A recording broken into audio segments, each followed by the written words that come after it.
साथ ही साथ जो हम महीने का काम करते हैं, चाहे ऑनलाइन करें या ऑफलाइन करें, उसके लिए हमने पहले ही जो हमारे गवर्नर सर है उनसे हम मिले थे, उसे हमने भी एक मेमोरेंडम दिया था कि हमें एक मोबाइल फोन, जो हमें यूनिफॉर्म मिल रही है, जो हमारे आंगनबाड़ी की प्रेसिडेंट है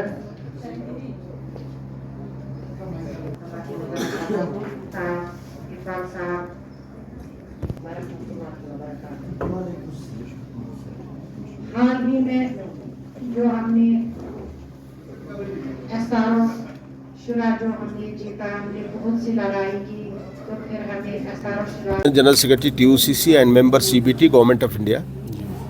आज हमारी Jammu Kashmir TUCC state committee की बैठक है यहाँ। इसमें हमारे डिफरेंट आरजी मुलाजिम के नुमाइंदे आए हुए हैं, आशा आंगनवाड़ी के नुमाइंदे आए हुए हैं और डिफरेंट गवर्नमेंट डिपार्टमेंट्स के नुमाइंदे आए हुए हैं। उनकी सारे मुद्दों पर बातचीत चल रही है और जैसा कि आपको मालूम है कि हमने बहुत कोशिश की और एलजी साहब से जब गवर्नमेंट नहीं बनी थी तो एलजी साहब से बात करके जो हमारे डेली वेजेस थे उनका जो मिनिमम वेजेज 6,750 रुपया था उसको 9,300 हमने कराया, लेकिन वो सफिशिएंट नहीं है। हम चाहते हैं कि जो गवर्नमेंट लेवल पर उनकी मिनिमम वेजेज है वो उनको मिलना चाहिए।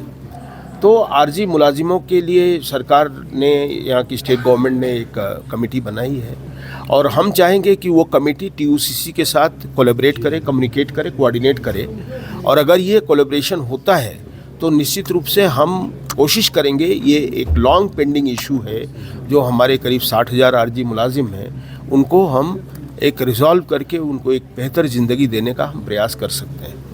दूसरा है आशा आंगनवाड़ी के इशूज़ पर हमने टीयूसीसी की तरफ से हिंदुस्तान के जो फाइनेंस मिनिस्टर हैं उन्होंने 6 जनवरी को जो मीटिंग बुलाई थी उसमें हमने आशा आंगनवाड़ी वर्कर्स को वर्कर के दायरे में लाना, मिनिमम वेजेस देना और उनको सोशल सिक्योरिटी के दायरे में लाने का हमने प्रस्ताव उनको दिया था।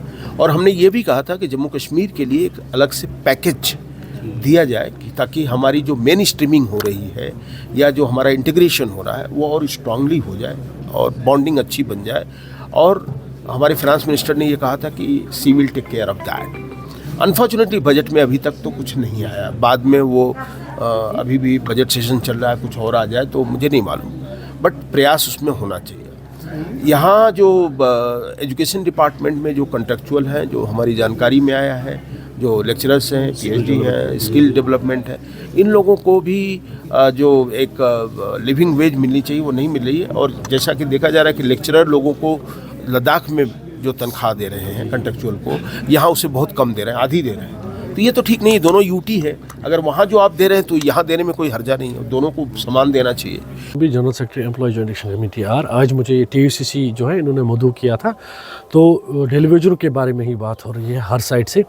हमारे अगर सोसाइटी की बात करेंगे, हमारे सबसे जो आला तबके के उनको हम डेली वेजर ही कहेंगे, जो कॉलेज लेक्चरर्स हैं, जो स्कॉलर्स, पीएचडी होल्डर्स जिनके पास बहुत बड़ी डिग्रियां हैं, वो 28,000 रुपया सैलरी लेते हैं पर महीना। और अगर हम फिर आते आते हेल्थ डिपार्टमेंट पे आएंगे तो उसमें एचडीएफ जो है वो 700 रुपये पे काम करते हैं।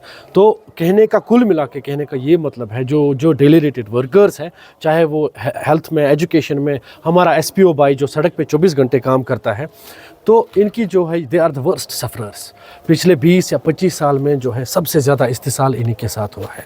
तो हमारी गवर्नमेंट से, खासकर उमर सर साहब से, जिनका अप्रोच बड़ा पॉजिटिव है, वो चाहते हैं कि ये जो डेली वेजर्स हैं इनका मसला हल करें।